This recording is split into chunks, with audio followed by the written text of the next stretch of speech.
Ma'asyiral muslimin yang dimuliakan Allah Subhanahu wa taala. Nabi Musa alaihi salatu wassalam berbeda dengan nabi-nabi Bani Israel yang lainnya. Makanya dari sekian ribu nabi Bani Israel itu, Nabi Musa yang paling masyhur dan yang paling banyak diikuti, dan pengikutnya lebih banyak dibandingkan nabi-nabi sebelumnya. Dan Nabi Musa alaihi salatu wassalam dihususkan oleh Allah Subhanahu wa taala dengan kalamnya.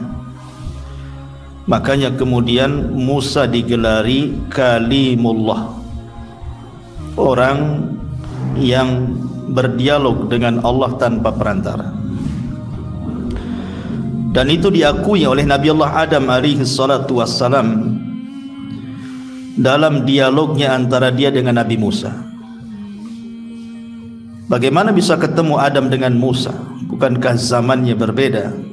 Wallahu a'lam kapan berjumpanya. Tapi Nabi SAW dalam hadis sahih yang dikeluarkan Imam Bukhari dan juga yang lainnya dari hadis Abi Hurairah radhiyallahu an, jadi ada perdebatan antara Nabi Musa dan Adam.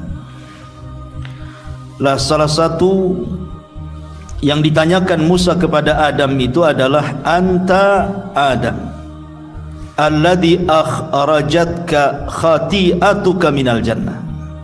Engkau adalah Adam, lantaran kesalahanmu ini kami semua kena imbas sehingga diturunkan dari surga. Maka Adam alaihi salatu wassalam mengatakan kepada Musa, anta Musa alladhi istafaqallahu birisalatihi wa bikalami thumma talumuni ala amrin qaddara alayya qabla an ukhlaq.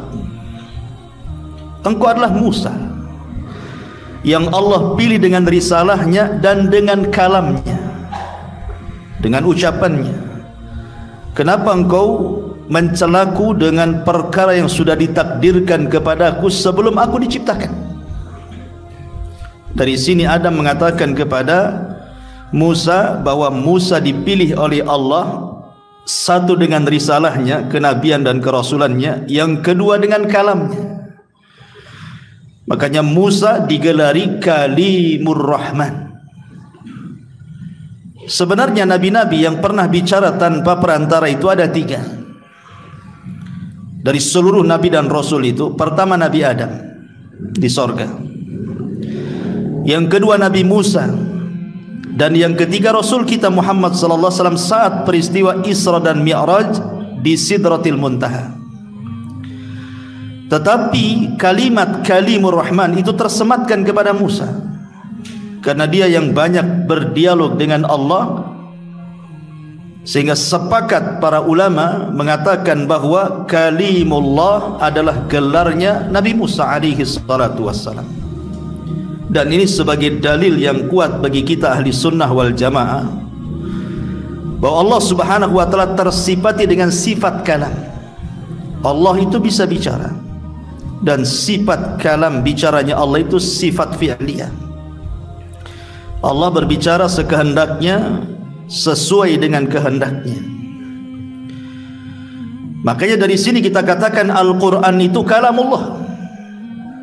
Berbeda dengan keyakinan orang-orang Jahmiyah yang mengatakan Al-Quran itu makhluk, karena mengingkari bahwa Allah berbicara. Dan ayat-ayat yang bicara tentang sifat kalam dalam Al-Quran seperti wa kallamallahu Musa taklima, Allah berbicara dengan Musa. Mereka merubah subjek jadi objek. Quran mengatakan wa kallamallahu, mereka baca wa kallamallaha, dhammah jadi fathah, supaya objek jadi subjek, jadi objek, jadi pelaku jadi sasaran. Jadi kalau diartikan asalnya wa kallamallahu, Allah bicara dengan Musa, mereka ganti wa kallamallaha Musa, Musanya yang jadi subjek, Musa bicara dengan Allah, begitu. Makanya kenapa kelompok Jahmiyah ini yang diasas oleh seorang yang bernama Jahm ibn Safwan, yang mengambil ilmu daripada Jad ibn Dirham, kemudian Jad ibn Dirham mengambil ilmu dari Aban ibn Sam'an, Aban ibn Sam'an mengambil ilmu dari Talut ukhtu Labid ibn Asam, dan Labid ibn Asam ma'ruf penyihir Nabi Yahudi. Makanya kemudian di zaman Khalifah Umayyah, Jahm ibn Safwan ditangkap oleh seorang namanya Salam ibn Ahwaz al-Mazini, kemudian disembelih. Karena ketika itu dia melakukan pemberontakan dengan Al-Haris ibn Shuraih, akhirnya kemudian kalah, ketangkap. Kemudian kata Salam ibn Ahwaz al-Mazini, seorang kepala polisi di zaman itu, mengatakan, "Ya Jahm, aku membunuhmu bukan karena engkau memberontak," katanya. "Aku membunuhmu karena li'inkarika annallaha kallama Musa." Karena engkau sudah mengingkari Allah bicara dengan Musa. Dibunuh akhirnya. Adapun gurunya Jad ibn Dirham ditangkap oleh seorang khalifah yang bernama Abdullah Al-Qusairi, namanya Al-Haris, siapa lupa saya. Naam, Al-Khalid ibn Abdillah Al-Qusari, seorang khalifah di zaman itu, saat Idul Adha. Kemudian dia berkhutbah dalam khutbah Idul Adha dan mengatakan, "Taqabbalallahu dhahayakum." Semoga Allah menerima kurban-kurban kalian. Silahkan kalian sembelih kambing, sapi, unta kalian, karena saya punya sembelihan sendiri. Dan saya punya sembelihan sendiri, dialah Ja'd bin Dirham, sembelih Ja'd bin Dirham di hadapan manusia. Karena dia telah mengingkari bahwa Allah bicara dengan Musa, dan dia mengingkari Ibrahim itu Khalilur Rahman. Sembelih, ya. Bayangkan di hadapan manusia, Ja'd bin Dirham. Ma'asyiral muslimin yang dimuliakan Allah Azza wa Jalla. Jadi Nabi Musa diunggulkan di sini, dia Kalimur Rahman, nabi yang suka berdialog dengan Allah Subhanahu wa taala. Baik, ma'asyiral muslimin yang dimuliakan Allah Azza wa Jalla, sebelum saya menceritakan kisah Musa secara rinci,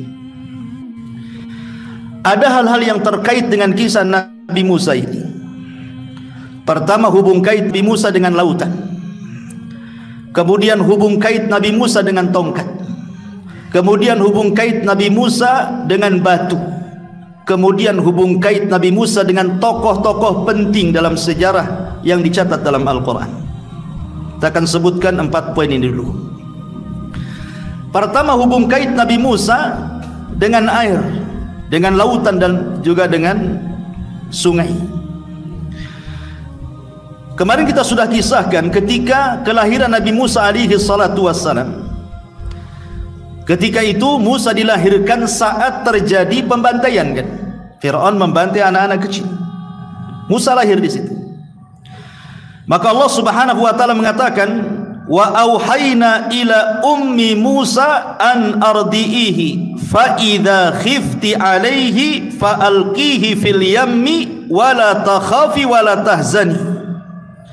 Dan kami ilhamkan kepada ibunya Nabi Musa, susui dia, dan apabila kamu takut terhadap dia, maka hanyutkan dia ke sungai. Kamu tidak perlu mengkhawatirkannya dan tidak perlu bersedih. Ini hubung kait pertama Nabi Musa dengan sungai, dengan air, ya. Dan Allah Subhanahu wa taala ketika itu menyelamatkan Musa dengan izinnya. Kenapa? Karena Allah sudah mempersiapkan bahwa Musa adalah calon nabi yang akan menumbangkan tiraninya Fir'aun.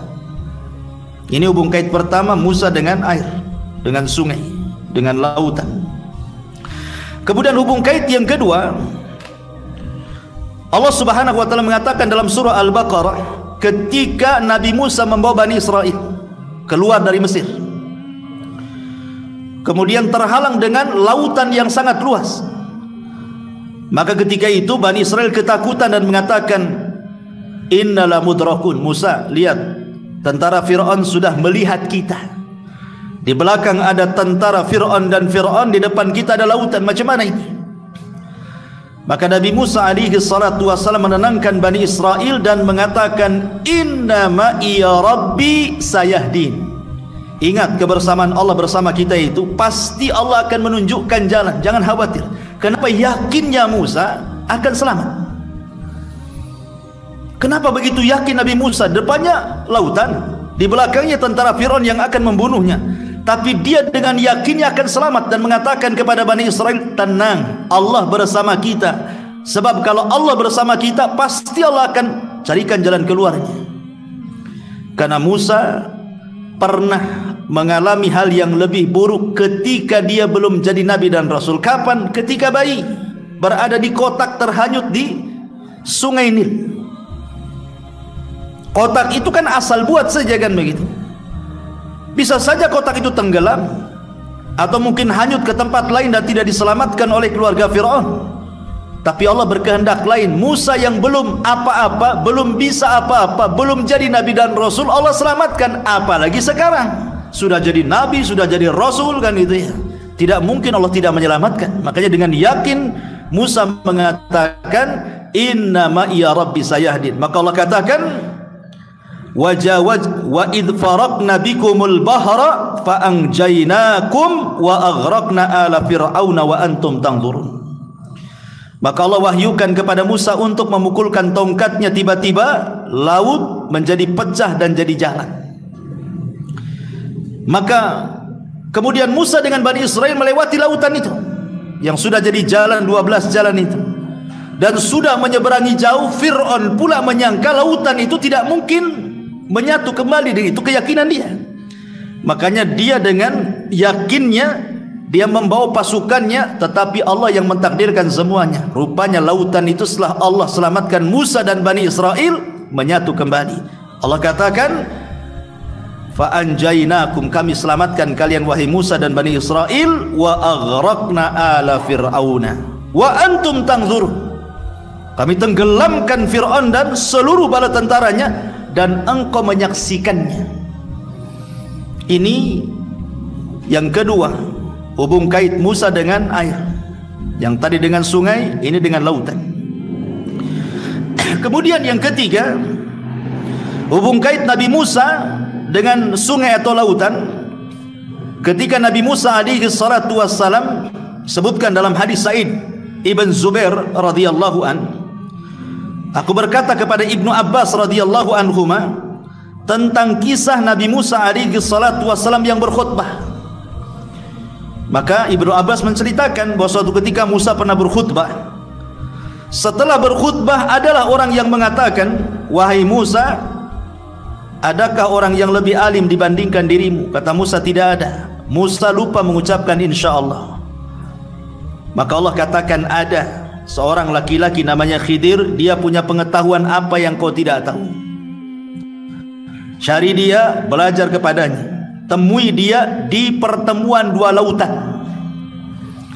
Akhirnya Musa pun mengajak pembantunya Yusha ibn Nun mencari Khidir, dan Allah takdirkan ketemu. Salah satu kisahnya adalah ketika Musa berada di tengah lautan bersama Khidir di atas perahu, datang usfur. Usfur itu burung. Kemudian nuki ke lautan, kemudian meminum air seteguk, kemudian naik lagi ke atas. Maka Khidir mengatakan kepada Musa, ma ilmuka ya Musa wa ilmi wa ilmul khalaiki fi ilmillah illa miqdaru ma ghamasa hadal usfuru min qarahu. Wahai Musa, pengetahuanku dan pengetahuanmu serta pengetahuan seluruh manusia satu dunia kalau dikumpulkan itu ibarat tegukan usfur burung itu yang ada di mulutnya, sementara ilmu Allah itu seluas-luas lautan di depan kita ini. Makanya Allah mengatakan, wa ma utitu minal ilmi illa qalila. Kita ini tidak diberikan ilmu kecuali sedikit. Yang sedikit itulah diperebutkan jutaan miliaran manusia. Di antara mereka ada yang jadi dokter, profesor, penemu dan begitu seterusnya. Tapi ilmu Allah jauh lebih luas dibandingkan itu. Ini juga kait Musa dengan lautan. Dia sedang naik perahu bersama Khidir alaihi salatu wassalam. Kemudian yang ketiga, Nabi Musa alaihi salatu wassalam suatu ketika diejek oleh Bani Israel. Karena Bani Israel itu kebiasaan kalau mandi mereka kumpul kayak orang-orang zaman bahula kan, itu ya, di desa-desa. Nggak tahu sekarang ya. Zaman dulu kan di rumah-rumah jarang ada kamar mandi, apalagi di desa-desa kan gitu. Ya mereka mandi ke sungai lah rame-rame. Kadang-kadang nggak punya malu kan, telanjang-telanjang. Kalau sekarang kan kita malu kan, lihat orang telanjang walaupun sama-sama laki-laki. Kalau dulu mana hilang malunya. Kadang-kadang tempat mandi laki-laki dengan perempuan itu berdekatan. Lah sehingga Nabi Musa itu memiliki rasa malu yang luar biasa, tidak mau kalau mandi kumpul-kumpul bersama Bani Israel itu. Akhirnya Musa itu kalau mandi sendiri. Disitulah Bani Israel mengejek Nabi Musa, jangan-jangan Musa punya penyakit yang tidak ada di kami gitu. Tersebarlah isu itu. Akhirnya Allah Subhanahu wa taala ingin menyingkap bahwa tidak sebagaimana dituduhkan kepada Nabi Musa oleh Bani Israel. Ketika Nabi Musa ini sedang tidur, sebagaimana riwayat Abi Hurairah radhiyallahu an, tiba-tiba Nabi Musa mandi kemudian meletakkan bajunya di atas batu. Batunya pula berjalan. Musa mengejar-ngejar batu itu karena pakaiannya di situ. Coba bayangkan kayak orang gila telanjang dikejar batu itu. Kemudian batu itu melewati orang-orang Bani Israel yang sedang mandi. Maka semua Bani Israel menyaksikan Nabi Musa yang sedang telanjang. Subhanallah kan. Dan mereka menyaksikan tidak ada badan, tidak ada tubuh seindah tubuhnya Nabi Musa. Sejak itulah mereka terdiam dan tidak berani menuduh Nabi Musa. Bayangkan bagaimana Bani Israel sampai menuduh Nabi Musa itu sampai ke tingkat privasi dia loh. Dari situ Rasul mengatakan, rahimallahu akhi Musa laqad udhiya katsiran fasabara. Semoga Allah merahmati saudaraku Nabi Musa, banyak ujian yang Allah timpakan kepada dia dari Bani Israel, tapi dia tetap bersabar. Inilah hubung kait Nabi Musa dengan sungai dan lautan. Ini yang pertama. Yang kedua, hubung kait Nabi Musa alaihi salatu wassalam dengan tongkat. Karena nanti kisah Nabi Musa ini tidak akan lepas dari hubungan-hubungan seperti ini, dengan sungai, dengan laut, dengan tongkat, dengan batu gitu ya. Nah, sekarang yang kedua, kisah Nabi Musa yang ada hubung kait dengan tongkat. Ma'asyiral muslimin yang dimuliakan Allah Subhanahu wa taala. Disebutkan di dalam Al-Qur'anul Karim, ketika Nabi Musa alaihi salatu wassalam sudah 20 tahun tinggal di Madian, sudah menikah, punya anak 2, kemudian ingin pulang kan ke Mesir. Maka tiba-tiba di tengah jalan Nabi Musa alaihi salatu wassalam dikagetkan tengah malam, obor yang dia bawa padam, sehingga dia tidak bisa melanjutkan perjalanan di tengah malam karena tidak ada penerangan. Akhirnya Musa pun meminta kepada keluarganya untuk istirahat, dia akan pergi mencari penerangan. Maka dari kejauhan rupanya ada api. Maka Musa alaihi salatu wassalam mengatakan kepada keluarganya, umkuthu, diam kamu di sini, saya akan cari perapian katanya. Berangkatlah Musa alaihi salatu wassalam, rupanya dari kejauhan ada api. Setelah didekati, rupanya api itu nyala di pohon zaitun. Pohon zaitun, anehnya tidak terbakar pula pohon itu. Makin didekati makin besar apinya, makin dekati makin besar apinya. Ketika sudah dekat, maka Musa alaihi salatu wassalam dikagetkan, rupanya ada suara di situ. Rupanya yang bersuara ini siapa? Allah.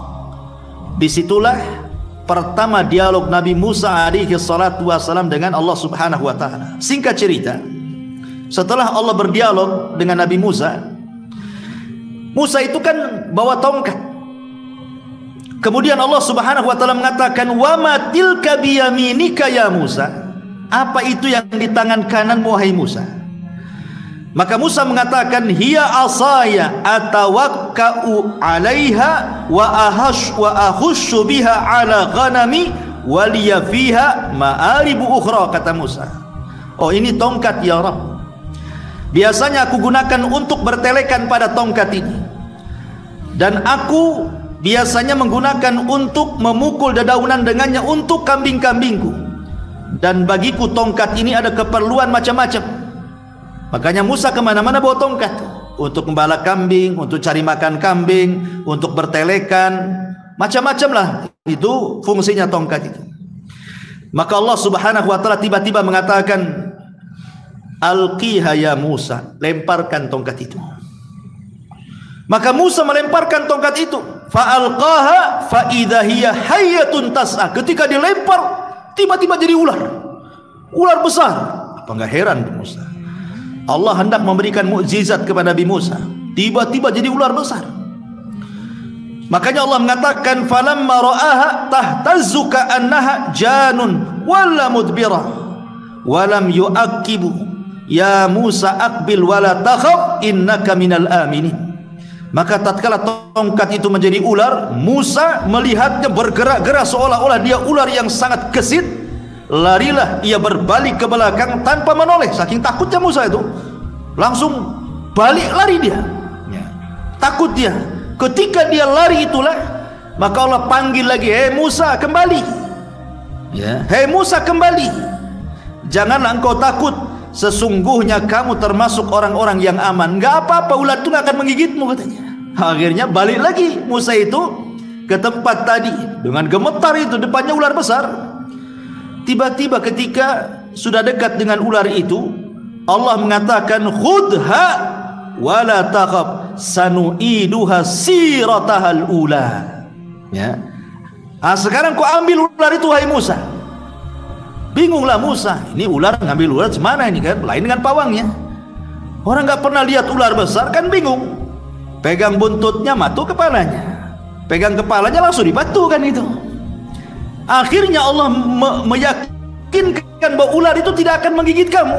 Khud, ambil, pegang. Wala takhaf, jangan takut. Sanu'iduha siratahal ula. Kami akan mengembalikan kepadanya semula menjadi tongkat. Ambil, nanti jadi tongkat lagi, kata Allah. Maka Musa pun mengambilnya, tiba-tiba jadi tongkat lagi. Ini yang pertama, kisah tongkatnya. Kemudian yang kedua, ketika Nabi Musa alaihi salatu wassalam sudah sampai di Mesir. Ingat Nabi Musa pelat ngomongnya, karena saya ceritakan kenapa. Karena di waktu bayi, ketika dia menjambak janggutnya Fir'aun, langsung Fir'aun tersungkur kan. Kata Fir'aun, "Oh, ini kok bayi kok punya tenaga kuat, jangan-jangan ini pula bayi yang dimimpikan aku," katanya. Hampir dibunuh kan. Tapi ketika mau dibunuh, datang Asya bintu Muzahim, ibu angkatnya, istrinya, dan mengatakan, "Jangan kau bunuh anak itu tidak berakal. Kalau engkau mau uji dia," katanya. Akhirnya diuji, ditaruh api dan bara api dan kurma. Hampir saja anak itu mengambil kurma, tapi malaikat Jibril datang membelokkan, kemudian mengambil bara api dan memakannya. Terbakarlah lidahnya. Sejak itulah pelat Nabi Musa. Makanya Musa ini karena tidak fasih ngomongnya, dia takut kalau seandainya Fir'aun tidak paham dengan bahasa dia. Dia takut dengan Fir'aun, ya bagaimanapun Fir'aun seorang raja Mesir, itu pula bapak angkatnya, dan dia sudah pernah membunuh orang kan, itu wajar manusiawi. Akhirnya Musa meminta kepada Allah agar minta teman, maka diberikanlah Harun, dan Musa mengatakan, "Jadikan dia nabi, biar menemani diriku, karena Harun lebih fasih lisannya dibandingkan aku," katanya. Makanya Nabi Musa itu kalau berdakwah selalu berdoa kepada Allah Azza wa Jal, "Rabbi shrah li sadri wa yassir li amri wahlul uqdatan min lisani yafqahu qawli." Wahlul uqdah, ya Allah lepaskan nih kepelatan ini supaya mereka paham dengan bahasa. Akhirnya kemudian berangkatlah Harun dengan Musa menemui Fir'aun. Fir'aun kagetlah, sudah berapa puluh tahun nggak ketemu kan gitu. Maka kemudian setelah banyak dialog yang luar biasa, tapi Fir'aun juga tidak mau menanggapi dialognya Nabi Musa, berakhir dengan mengatakan, "Kalau engkau seorang nabi, buktikan mujizatmu," katanya. Maka Allah Subhanahu wa taala ketika menjelaskan tentang perkataan Fir'aun, qala fa'ti bihi in kunta minas shadiqin. Datangkan sesuatu kepadaku, keterangan yang nyata wahai Musa, jika engkau memang benar seorang nabi. Musa ini bingung. Sekarang dia mau melemparkan tongkatnya, takut tak jadi ular lagi kan. Ini kalau saya lempar tongkat nanti tak jadi ular pula kan gitu. Atau yang kedua, betul-betul jadi ular, nanti ularnya makan orang-orang pula di depannya. Ya.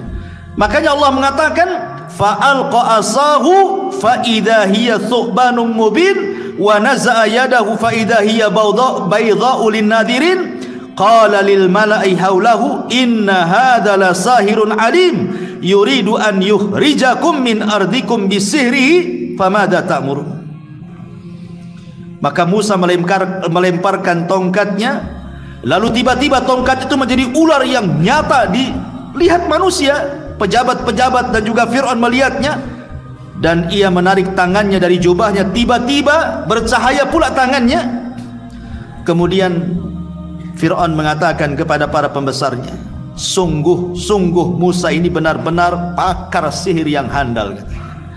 Dia hendak mengusir kalian dari negeri kalian sendiri dengan sihirnya.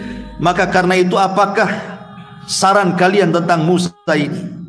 Maka orang-orang mengatakan, arjih wa akhahu wab'ats fil madaini hasyirin.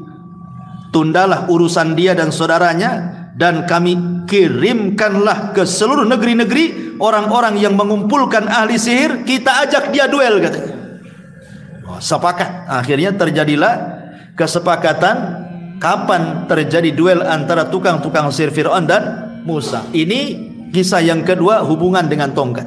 Kisah yang ketiga, kisah ketika betul-betul terjadi duel antara Nabi Musa dan tukang-tukang sihirnya.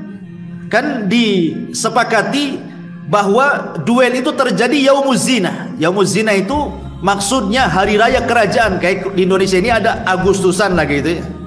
Jadi duelnya itu betul-betul di hari raya kerajaan. Jadi orang tidak kerja, biar nonton semua gitu ya. Yang kedua, Nabi Musa meminta bukan hanya perkelahiannya itu di hari perayaan kerajaan, tapi Musa minta di waktu duha, tidak mau di malam hari. Dari sini ada dalil kata para ulama, kenapa Musa minta di waktu duha dan tidak minta di malam hari?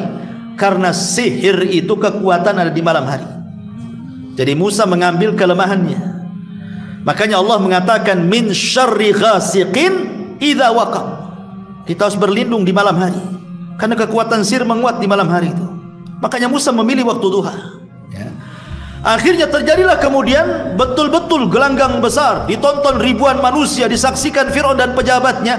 Terjadilah duel antara Musa dengan tukang sihir. Ketika sudah berkumpul hadap-hadapan, Allah mengatakan, alqiha ya Musa, lemparkan tongkat. Fa'alqaha fa'idha hiya hayyatun tas'a. Ketika Musa melemparkan tongkat itu, maka tiba-tiba menjadi seekor ular yang merayap dengan sangat cepat. Musa tidak terpikir bahwa ular itu akan memakan ular-ular kecil yang dilempar oleh tukang-tukang sihir itu kan. Rupanya ular itu memakan semuanya. Tukang sihir tidak berpikir juga ular itu akan memakan tambang-tambang yang mereka lempar gitu. Karena kalau hanya sihir saja paling ditampakkan ularnya sudah gitu. Ini bukan ular sihir, ini ular beneran kalau makan-makan sana sini. Makanya tukang sihir akhirnya mengatakan ini bukan sihir, ini ular benar, ini mukjizat. Sejak itulah tukang sihir sujud, tobat, beriman kepada syariatnya Musa. Fir'aun marah dan mengatakan amantum qabla an adzana lakum.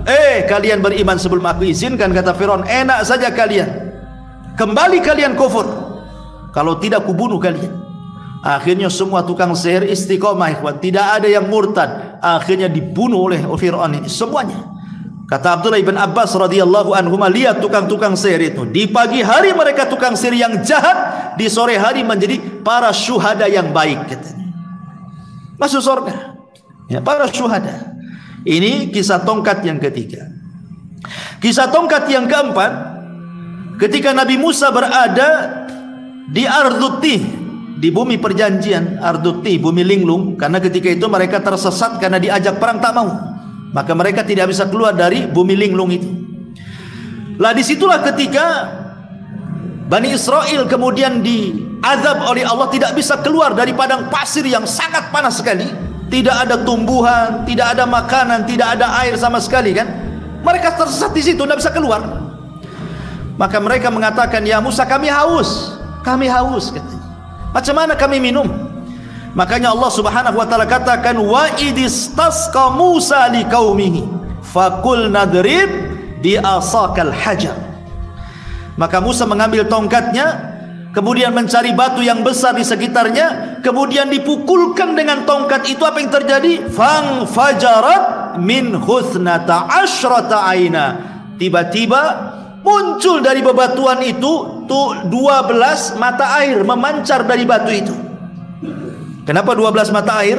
Disesuaikan dengan jumlah kabilah Bani Israel, supaya mereka tidak berselisih, masing-masing punya air sendiri gitu. Nah, lihat bagaimana tongkat itu perannya luar biasa kan?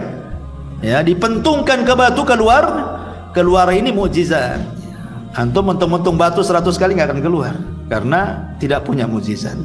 Intinya bahwa inilah kisah tongkatnya Nabi Musa alaihi salatu wassalam. Ini poin yang kedua. Poin yang ketiga, hubung kait Musa dengan batu. Tadi saya sudah sebutkan dua perkara. Pertama, kisah Nabi Musa ketika mandi, itu hubung kait dengan batu, batunya lari kan itu ya. Yang kedua ini kisah ini, dia pukulkan tongkat ke batu, keluar. Dan yang ketiga, batu-batu yang ada di Bukit Sainah, gunung batu Bukit Sainah. Ketika 70 orang pilihan Nabi Musa tiba-tiba mengatakan di hadapan Nabi Musa, lan nu'mina laka hatta narallaha jahra. Musa, kami tidak akan beriman dengan kamu sampai kau perlihatkan Tuhanmu tuh. Kami tidak cukup membaca Taurat, kami ingin lihat Tuhanmu seperti apa, katanya. Mereka lancang. Maka apa yang terjadi? Fa'akhadat humus sa'iqatu. Datang halilintar menerpa yang 70 orang pilihan, mati semuanya. Musa sedih. Ini 70 orang, ini orang pilihan. Kalau mereka mati semua, Nabi Musa harus mencari orang lagi, mengkader orang lagi, kan susah lama gitu ya. Maka Musa mengatakan, ya Rabb, hidupkan kembali mereka ya Rabb. Akhirnya kemudian Allah hidupkan kembali mereka, wa antum tangdurun, dan kalian menyaksikannya. Ya. Lah ketika kemudian mereka itu hampir terjadinya apa? Di Bukit Sainah tuh, di depan batu gunung Sainah. Lah Nabi Musa alaihi salatu wassalam sebelumnya sebenarnya sudah meminta kepada Allah, sebelum umatnya meminta untuk melihat Allah kan. Musa kan sudah minta juga. Artinya Musa sudah punya pengalaman. Dia mengatakan kepada Allah Subhanahu wa taala, "Anzur ilaika ya Rabb," tampakkan diri. Tetapi Allah mengatakan kepada Musa, "Lan tarani," engkau tidak bisa melihatku. Tetapi kata Allah, "Walakin zur ilal jabal." Enggak apa-apa, lihat gunung itu, lihat batu tuh, batu gunung tuh yang ada di Sainah. Kalau bukit itu tetap tidak bergerak, kau akan melihatku. Apa yang terjadi? Falamma tajalla rabbuhu lil jabali ja'alahu dakka wa sara Musa sa'iqa. Allah katakan ketika Allah menampakkan kepada gunung-gunungnya hancur. Karena kaget Musa, terlempar pingsan. Ketika dia terbangun mengatakan, tubtu ilaika wa ana awalul mu'minin, tubtu ilaika wa ana awalul muslimin. Ya Rabb, saya tobat kepadamu, saya tidak akan meminta lagi. Jadi Musa sudah tahu gitu ya. Dia sudah merasakan ketika meminta Allah untuk ditampakkan, tidak sanggup, apalagi ini 70 orang pilihan yang bukan Nabi. Makanya diazab oleh Allah, dibunuh dengan halilintar. Tetapi mukjizat mereka dihidupkan kembali dengan izin Allah Subhanahu wa ta'ala. Ya. Inilah juga yang berkaitan dengan batu. Kemudian yang terakhir berkaitan dengan tokoh-tokoh penting dalam perjalanan sejarah Musa. Nanti kita akan melewati tokoh-tokoh penting ini. Ya. Pertama, Harun. Nanti dalam sejarah Musa tidak lepas daripada kisah Harun. Dan Allah Subhanahu wa taala katakan, wa wahabna lahu min rahmatina akhahu Haruna nabiyya. Dan kami berikan kepada Musa seorang teman karena rahmat dari kami saudaranya Harun, dan dia diangkat menjadi nabi. Harun diangkat jadi nabi itu karena permintaan Musa sebenarnya. Jadi ketika Musa mengatakan, akhi Harun huwa absahu minni lisanan fa arsilhu ma'iya rid'an yusaddiquni inni akhafu an yukadzibuni. Jadi Musa mengatakan, ya Rabb, ini Harun saudaraku, dia lebih fasih ngomongnya daripada aku, katanya. Tolong jadikan dia teman dalam dakwahku. Makanya kemudian Allah Subhanahu wa taala kabulkan, maka Allah angkat Harun menjadi nabi dan menjadi teman Nabi Musa dalam berdakwah. Dan tugas Nabi Harun luar biasa. Nabi Harun itu lembut orangnya sehingga dicintai Bani Israel. Nabi Musa ini punya keras sedikit sehingga Bani Israel tidak suka dengan Nabi Musa, walaupun nabinya tuh. Tapi sama Harun suka mereka. Tentu dengan berbagai macam alasan ya. Pertama karena memang Harun betul-betul lahir di tengah-tengah Bani Israel, remaja, dewasa, besar sampai jadi nabi, dia tidak lepas dari Bani Israel. Kalau Nabi Musa kan tidak. Bayi di istana Firaun, ya kan, sampai dia dewasa. Bunuh orang, akhirnya ke Madian, sampai kawin, sampai punya anak, balik lagi ke Mesir, baru dia angkat jadi nabi, baru dia kumpul bersama Bani Israel kan. Jadi dari kecil Nabi Musa itu walaupun turunan Bani Israel, tapi tidak bersama Bani Israel. Sebab itulah kedekatan Bani Israel dengan Harun lebih dekat dibandingkan dengan Musa. Tetapi Harun tidak ditakuti oleh Bani Israel, disukai tapi tidak ditakuti. Kalau Musa tidak disukai tapi ditakuti. Nah, itulah balikannya. Karena ketika Nabi Musa ini meninggalkan Harun untuk mengambil Taurat di Bukit Saina, hanya 40 malam saja, Musa mengatakan kepada Harun, kau pegang Bani Israel, aku hendak mengambil Taurat, katanya. 40 malam pulang Nabi Musa, Bani Israel sudah murtad, nyembah anak sapi, patung anak sapi yang dibentuk Samir itu. Maka dijambak janggutnya Harun, dijambak oleh Musa rambutnya Harun, bahasanya ambil rambutnya, ambil janggutnya, begini. Begitu gambaran dalam Quran itu. Engkau hendak menyesatkan Bani Israel, wahai Harun, katanya. Kata Harun, ya Musa, lepaskan janggutku, lepaskan rambutku. Aku sudah berusaha loh ya, agar mereka jangan murtad, tapi mereka mengancam aku, hendak membunuhku, bisa apa aku, katanya. Akhirnya dimaafkan Harun.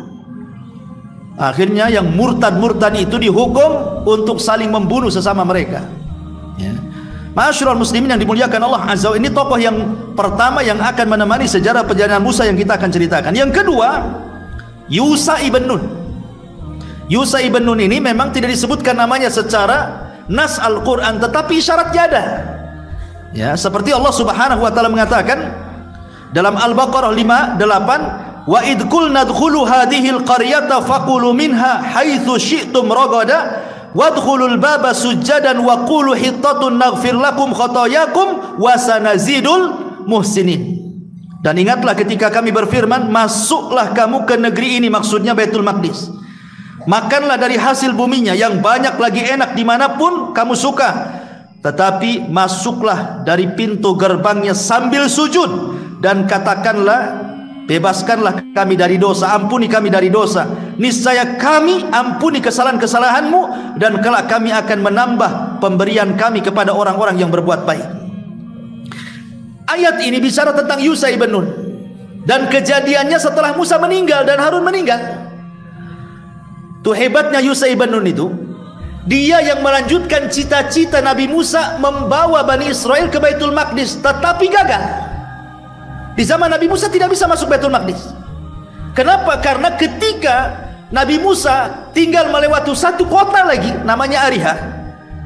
Kalau bisa menaklukkan Ariha, mereka bisa masuk Baitul Maqdis kan? Ariha ini dipenuhi oleh orang-orang Kan'aniyun, orang-orang turunan Nabi, turunan kaum Ad, besar-besar orangnya. Sementara Bani Israel kecil-kecil. Bani Israel mengatakan, ya Musa, apakah kami harus melawan orang-orang sebesar-besar itu? Katanya, kami tidak bisa.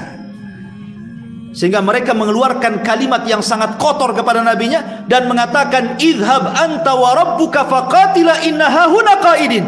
Kalau engkau mau perang, silahkan perang wahai Musa, perang sendiri, ajak Tuhanmu, perang berdua sana, biar kami nonton di sini, katanya. Kan kurang ajar tuh ya. Akhirnya kemudian mereka pun diadab di padang pasir, tidak bisa keluar. 40 tahun mereka nggak bisa keluar dari situ. Bayangkan, akhirnya mereka pun kelaparan, minta makan, ya Musa, minta makan, nggak ada yang kami makan. Musa berdoa, turunlah manna dan salwa. Kemudian mereka mengatakan, Musa, kami perlu pakaian. Akhirnya turun pakaian, mereka punya pakaian. Musa, kami panas, nggak ada pohon untuk bernaung. Maka kemudian Musa berdoa, wa dhallalna alaikumul ghamam wa anzalna alaikumul manna wassalwa. Kami berikan awan menaungi mereka. Coba bayangkan nikmat bagaimana. Kami haus, Musa memukul batunya, keluarlah 12 mata air. 40 tahun di situ, sampai akhirnya Harun meninggal, Musa meninggal di situ. Lalu siapa yang melanjutkan perjuangan? Yusha ibn Nun. Siapa Yusha ibn Nun ini? Dialah yang mengantar Nabi Musa untuk mencari Khidir ya. Jadi Musa itu ketika mencari Khidir, siapa temannya? Yusha ibn ini pembantunya nih. Coba pembantu Nabi jadi Nabi. Ya, makanya antum berkawan dengan ustaz jadi ustaz nanti. Kalau berkawan tukang bengkel ya ikut jadi bengkel nanti. Nah, begitulah kawan tuh merubah semuanya gitu ya. Akhirnya kemudian Yusha ibn Nun inilah yang kemudian ketika generasi para pengecut sudah mati, datang generasi para pemberani. Yusha inilah yang kemudian membawa mereka untuk mengalahkan Ariha dan berhasil masuk ke Baitul Maqdis. Masalahnya, orang-orang Yahudi itu punya satu hari disebut hari sakral, hari Sabtu. Kalau datang hari Sabtu tidak boleh perang. Itu ibadah. Sama dengan Nasrani hari Ahad, Islam hari Jumat kan itu ya. Itu difokuskan untuk ibadah. Ketika perang mau menang nih, hampir mau menang, itu kan di hari Jumat. Matahari itu sudah mau tenggelam. Berarti kalau hari Jumat matahari tenggelam masuk ke Sabtu, mereka harus berhenti perang. Padahal mau dimenangkan peperangan itu. Dari sinilah kemudian Allah Subhanahu wa taala berikan mukjizat kepada Yusha ibn Nun sebagaimana riwayat yang disebutkan dari Abi Hurairah radhiyallahu an, inna syamsa lam tuhbas ala basharin illa liyusha layaliya sara ila baitil maqdis. Belum pernah terjadi matahari ditahan kecuali oleh Yusha ibn Nun saat berjalan hendak membuka Baitul Maqdis. Jadi ketika hampir tuh matahari tenggelam, ini sedang perang nih, maka Yusha mengatakan kepada matahari, hei matahari, innaki ma'murah wa ana ma'mur, katanya. Engkau diperintah Allah, aku pun diperintah Allah, katanya. Tolong jangan tenggelam sampai perang dimenangkan. Tiba-tiba matahari terdiam, nggak tenggelam. Entah berapa waktu mereka perang sampai menang, baru dia tenggelam. Nah, itulah satu-satunya Nabi yang bisa menahan matahari itu. Mukjizatnya siapa? Yusha ibn Nun. Dan ini tokoh sentral penting juga Yusha ibn Nun itu dalam perjalanan Nabi Musa, karena disebutkan dalam perjalanan Khidir dan juga disebutkan dalam perjalanan Nabi Khidir ini juga akan menemani kisah Nabi Musa alaihi salatu wassalam. Kenapa disebut Khidir? Khidir ini anak raja sebenarnya. Disebut Khidir, Khidir itu diambil dari Khadra, artinya hijau. Jadi kalau Khidir ini melewati sebuah tempat yang tandus, lapangan yang tandus gitu ya, kering kelontang, dia singgah di situ, tiba-tiba hijau semuanya, berumput semuanya. Makanya di Sumya Khidir disebut Khidir itu karena menjadikan tempat yang ia duduk di situ jadi hijau. Ya, pokoknya duduk dia saja, tumbuh rumput-rumput di mana-mana tuh tiba-tiba. Nah, itulah mukjizatnya Nabi Khidir. Makanya disebut Khidir. Diambil dari Khadra. Namanya bukan Khidir ya. Jadi diambil nama dari mukjizatnya. Lah Nabi Khidir ini kenapa disebutkan di sela-sela Nabi Musa? Karena ada kisah seperti ini. Tadi saya sudah singgung hadis Bukhari dan yang lainnya. Ketika Musa berceramah di tengah-tengah Bani Israel, setelah berceramah adalah seorang Bani Israel bertanya, Musa, wahai Nabi Allah, ada melebihi kamu? Kata Musa, tidak ada. Kata-kata Musa ini benar sebenarnya, karena di zaman itu tidak ada orang yang lebih alim dibandingkan Musa. Sampai pun dengan Khidir tidak lebih alim daripada Musa. Khidir ini diperselisihkan apakah dia nabi atau bukan. Ada yang mengatakan dia ya seperti Luqman, seperti Dzulqarnain, ya bukan nabi. Ada juga yang mengatakan dia nabi. Artinya kenabiannya jadi diperselisihkan. Tapi Musa kan nabi, rasul, ulul azmi, kalimullah, macam-macam disematkan kepada Musa kan. Secara kemuliaan mulia, jauh Musa lebih mulia dibanding Khidir kan. Tapi Musa ini manusiawi, ketika ditanya adakah orang yang lebih alim, dia katakan enggak ada. Tidak ada orang yang lebih alim daripada aku, katanya. Maka Allah mengatakan, karena lupa membaca insyaallah, ini penting mengucapkan insyaallah ya. Fa'atabahullah, Allah pun menghukum Musa dan mengatakan ada seseorang yang punya ilmu yang kau tidak punya. Akhirnya Musa pun berjanji untuk belajar kepada orang itu, maksudnya Khidir. Diajaklah Yusha ibn Nun, alamatnya pertemuan dua lautan Majma' al-Bahraini. Karena Musa mengatakan, di mana aku harus berjumpa dengan Khidir? Kata Allah, temui di pertemuan dua lautan, katanya. Kan susah nyari alamat gitu. Kecuali jelas desanya, camatnya, gangnya, RT-nya, RW-nya, lurahnya kan enak. Ini pertemuan dua lautan di mana kan itu? Kemudian alamat yang kedua, bawalah ikan asin. Nanti ikan itu sebagai tandanya akan hidup nantinya. Ikan mati itu akan hidup, akan loncat. Dan ikan ini ketika loncat, dia akan menunjukkan di mana alamat Khidir. Kau ikut di belakang ikan itu. Nah, itu aja itu cara nyarinya. Berangkatlah Musa dengan Khidir, entah berapa lama. tapi Allah takdirkan ketemu kan. Makanya disebutkan dalam sebuah hadis Nabi SAW ketika Musa sudah lama gitu ya berjalan dengan Yusha ibn Nun, akhirnya Allah takdirkan ketemu. Ketemulah seseorang laki-laki yang sedang berselimut kain. Tiba-tiba Nabi Musa alaihi salatu wassalam mengucapkan salam, Assalamualaikum. Kata Nabi Khidir, Waalaikumsalam. Khidir mengatakan, siapa kamu? Di negeri ini nggak ada orang yang ngomong salam kayak kamu. Maka Musa mengatakan, ana Musa. Kata Khidir, Musanya Bani Israel? Ya, saya Musa Bani Israel. Kata. Maka Khidir mengatakan, saya Khidir. Dari situlah kemudian Khidir dan Musa saling belajar. Belajar macam-macam ilmunya aneh gitu kan. Bolongi kapal, bunuh anak gitu ya. Rumah roboh nggak tahu penghuninya siapa dibenerin. Pokoknya aneh-aneh pelajarannya. Ya, makanya kalau antum ikut syariatnya Khidir bahaya. Nanti bunuh anak orang gitu. Tapi intinya bahwa tidak mungkin kan, makanya di sini sebagian ulama mengatakan Khidir itu nabi, sebab kalau tidak nabi kok dia berani bunuh orang? Berarti kan wahyu yang nyuruh dia bunuh anak-anak itu. Ketika ditakwilkan, kenapa aku bunuh anak, kata Khidir, karena anak ini nanti kalau besar jadi jahat, dia akan durhaka kepada orang tuanya. Sebelum dia durhaka kepada orang tuanya, aku bunuh dulu. Siapa yang ngasih tahu perkara-perkara seperti kalau bukan Allah kan? Kan tidak tahu, ini perkara gaib kan? Kita kan tidak tahu, banyak kok anak-anak di kecilnya nakalnya, naudzubillah, besarnya pula paling berbuat baik sama orang tua. Ada juga kecilnya masya Allah nurut sama orang tua, besarnya pula kayak setan kan itu. Banyak kan? Lah ini Khidir ngomong begitu kan karena wahyu. Ya, makanya para ulama mengatakan Khidir itu nabi. Tetapi masalah jadi polemik adalah tentang Khidir ini apakah masih hidup sampai sekarang ataukah sudah mati. Ini menjadi polemik para ulama. Sebagian para ulama seperti yang disebutkan oleh Al-Qurtubi dalam tafsirnya, pendapat Imam Nawawi, Ibnu Salah, Al-Iraqi dan yang lainnya mengatakan Khidir itu masih hidup sampai sekarang. Tapi masalahnya yang menguatkan Khidir masih hidup sampai sekarang akhirnya membuat khurafat-khurafat tentang Khidir kan. Ada yang mengatakan aku ketemu orang tua lah di lautan, jangan-jangan itu Khidir katanya. Aku melihat ada orang nongkrong di batu katanya di sungai, jangan-jangan pula itu Khidir katanya. Macam-macam akhirnya kan. Ya. Tetapi pendapat jamaahirul ulama, kebanyakan para ulama diantaranya Imam Bukhari, Abu Bakar Ibnul Arabi, Imam Ibnul Jauzi, Asy-Syinkiti dan yang lainnya, ya, banyak kalangan sahabat dan tabi'in mengatakan bahwa Khidir itu sudah mati, dan ini yang benar. Karena Allah Subhanahu wa taala mengatakan di dalam Al-Qur'anul Karim tentang Nabi Khidir itu, wa ma ja'alna li basyari min qablikal khulda afa im mitta fahumul khalidun. Kami tidak menjadikan hidup abadi bagi seorang manusia pun sebelum engkau wahai Muhammad. Termasuk Khidir kan sebelum Muhammad, pasti mati. Ya, maka jika kamu mati, mereka juga matilah kan begitu. Sama-sama nabi, Rasul nabi, Khidir juga nabi. Bahkan bukan hanya nabi Rasul itu, Rasul lagi Sayyidul Anbiya wal Mursalin meninggal juga. Apa orang-orang sebelum kamu tidak meninggal akan mereka kekal, tetap mereka mati.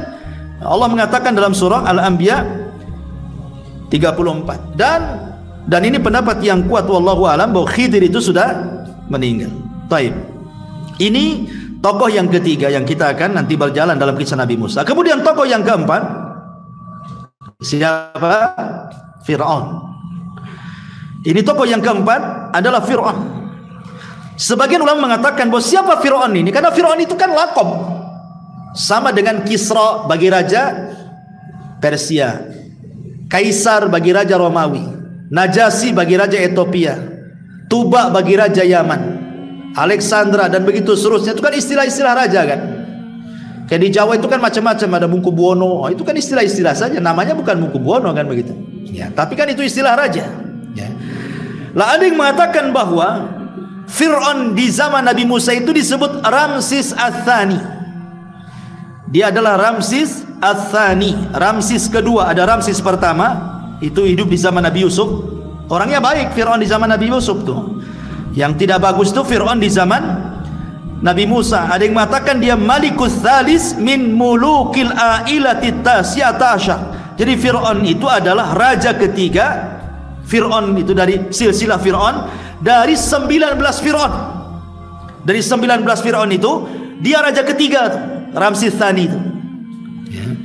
Dan dia yang paling bahasa kitanya muncar, apa namanya, kekuasaannya paling kuat dari Fir'aun yang pernah menguasai Raja Mesir.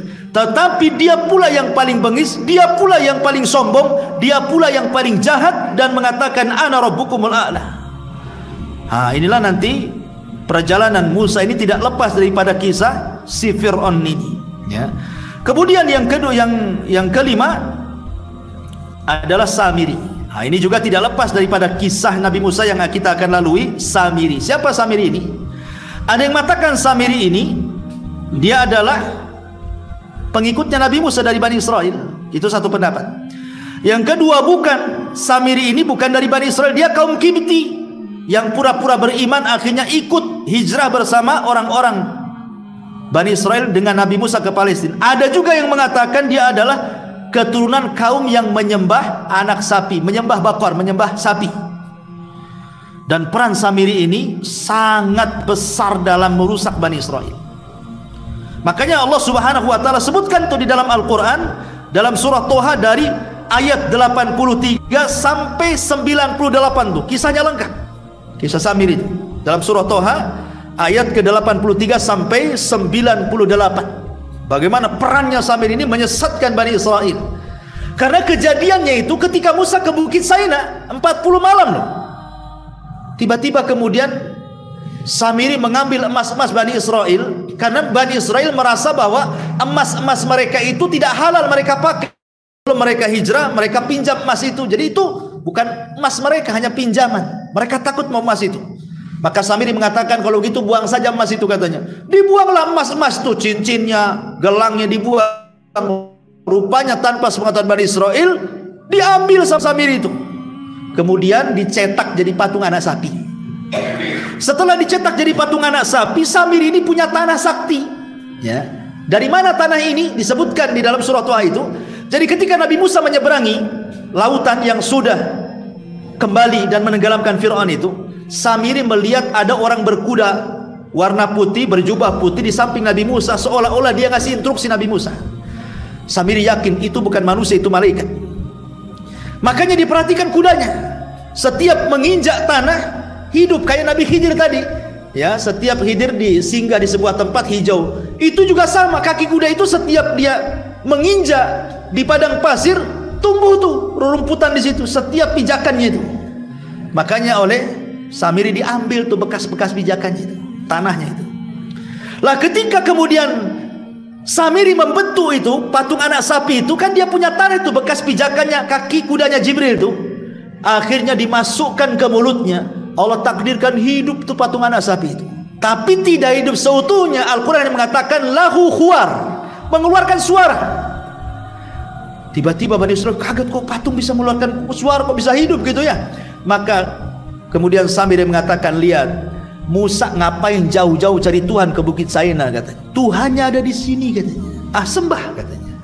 Sejak itulah 70.000 Bani Israel murtad menyembah patung anak sapi buatan Samiri. Kenapa yang dibuat itu patung anak sapi? Makanya nanti ketika Nabi Musa sudah berada di Ardutih gitu ya, di negeri linglung tadi, itu ada kisah namanya Baqarah Bani Israel. Ketika ada orang kaya terbunuh, kemudian dicari siapa pembunuhnya, datang kepada Nabi Musa, kemudian Musa berdoa kepada Allah, kemudian kata Musa, sembelihlah seekor sapi betina. Makanya surah Al-Baqarah disebut Al-Baqarah karena ada kisah Baqarah Bani Israel ini, ya. Kenapa yang disuruh sapi? Kenapa nggak kambing? Kenapa nggak unta? Kenapa nggak yang gajah gitu ya? Kenapa disuruh sapi? Karena Nabi Musa ingin melepaskan keterikatan sesembahan Bani Israel kepada sapi saat mereka di Mesir dengan cara sembelih sapi betina supaya terhina Tuhannya, gitu maksudnya. Melepaskan Tuhan-Tuhan yang ada di hati-hati mereka, keterkaitan mereka dengan sapi itu. Tapi rupanya kisah orang nyembah sapi itu bukan di zaman Bani Israel saja. Sampai sekarang masih ada orang nyembah sapi, kan? Di India sana, kan? Masih ada orang yang kemudian mengagungkan sapi. Kalau di negeri kita di Jawa Tengah, kerbau, ya kan? Kiai Selamat tuh siapa? Ya, Pak Kiai Selamat tuh. Saya kira orang, rupanya kerbau, ya kan? Diambil di alat berkahnya, kan? Tapi di India lihat, sapi itu luar biasa diagungkan tuh. Kalau masuk ke pasar gitu ya ada orang jual kangkung dimakan, biarin katanya. Tuhan makan kangkung. Gimana ceritanya? Ya. Sampai sekarang ada orang-orang yang nyembah sapi itu. Karena memang dari dulu itu sejak zaman Nabi Bani Israel itu sudah ada para penyembah patung anak sapi kan. Rupanya sampai sekarang tuh masih ada orang-orang yang menyembah patung anak sapi. Sampai saya membaca buku itu, di India itu 1000 lebih agama. Bayangkan, agama terbanyak di dunia itu di India. Sampai tubuh 1000 lebih agama. Coba bayangkan kalau sudah 1000 lebih agama, berarti 1000 lebih Tuhan tuh. Karena masing-masing agama punya Tuhan kan. Makanya di India aneh-aneh sembahannya. Ada yang nyembah sapi, ada yang nyembah ular sendok, ada yang nyembah macam-macam di sana itu.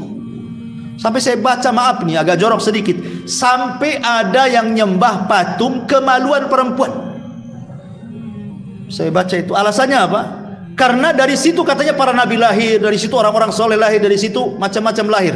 Lah kita katakan Fir'aun juga dari situ lahir, Namrud juga dari situ, Abu Lahab juga dari situ.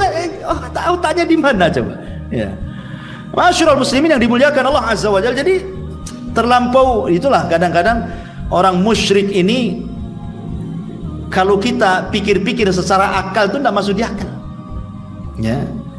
Sampai dikatakan oleh seorang sahabat yang dulunya bekas mantan jahiliyah kemudian masuk Islam, ya, kami dulu menyembah batu. Kalau dapat batu yang bagus nih, batu yang ini dibuang, nyembah batu yang baru. Nanti datang lagi batu yang baru lagi, ini batu yang lama dibuang, batu yang baru disembah. Asih begitu saja. Tuhan itu diambil dicampah, itu diambil dicampah. Ini gimana ceritanya agama kayak gini? Itulah jahilnya orang-orang jahiliyah, sampai disebut jahiliyah gitu ya. Mereka disebut jahiliyah. Taib, intinya bahwa Samiri ini menyesatkan Bani Israel sampai Musa datang marah, akhirnya diusirlah Samiri. Kenapa Samiri tidak dibunuh coba? Diusir. Tapi Nabi Musa mengatakan, engkau tidak bisa didekati manusia dan engkau tidak bisa mendekat manusia. Kau akan hidup sendiri sana. Pergi. Dari sinilah karena tidak disebut kematian di dalam Al-Quran, ada yang memprediksi jangan-jangan Samiri ini bersembunyi dan akan muncul di akhir zaman sebagai Dajjal. Tapi pendapat ini lemah. Dajjal bukan Samiri, Samiri bukan Dajjal, Samiri sendiri, Dajjal dalil sendirilah. Dan mungkin sudah mati, tidak mungkin juga dihidup sampai sekarang. Ya. Intinya bahwa ini tokoh-tokoh yang akan menemani kisah Nabi Musa, termasuk juga Bani Israel. Dalam Al-Quran itu ada istilah-istilah yang disebutkan. Pertama Bani Israel, yang kedua Yahudi, yang ketiga ahli kitab. Ya. Pertama Bani Israel, tentu yang dimaksud Bani Israel adalah keturunan Nabi Yakub. Dan itulah yang akan menemani Nabi Musa selama perjalanan dari Mesir sampai Nabi Musa meninggal. Makanya di Quran sering mengatakan ya Bani Israel, ya Bani Israel. Kalau disebutkan ya Bani Israel dalam Al-Quran, artinya mengingatkan orang-orang Yahudi Madinah di zaman Rasul tentang kenikmatan yang Allah berikan kepada nenek moyang mereka dulu, ya Bani Israel. Tapi kalau disebut Yahudi dalam Al-Quran itu celaan. Ya, kalau Allah menyebut kalimat Yahudi dalam Quran, berarti Allah hendak mencela Yahudi. Tapi kalau Allah istilahkan ahli kitab, berarti di sini ada dua agama yang terkandung. Pertama Yahudi, yang kedua Nasrani, dan biasanya digunakan dalam konteks perdebatan dalam Quran. Ya, kalau disebut ahli kitab itu. Lah inilah yang akan menemani kisah sepanjang perjalanan Nabi Musa, mulai dari Mesir sampai meninggal di Arduteh. Ya, tentu ini saya kasih kisi-kisinya dulu supaya ketika menceritakan kisah maka terbayanglah kisah-kisah ini sehingga mudah dipahami kisahnya. Wallahu a'lam bishawab. Mudah-mudahan ada manfaatnya sampai di sini. Subhanallah bihamdika asyhadu an la ilaha illa anta astaghfiruka wa atubu ilaik. Allahu ta'ala. Assalamualaikum warahmatullahi wabarakatuh.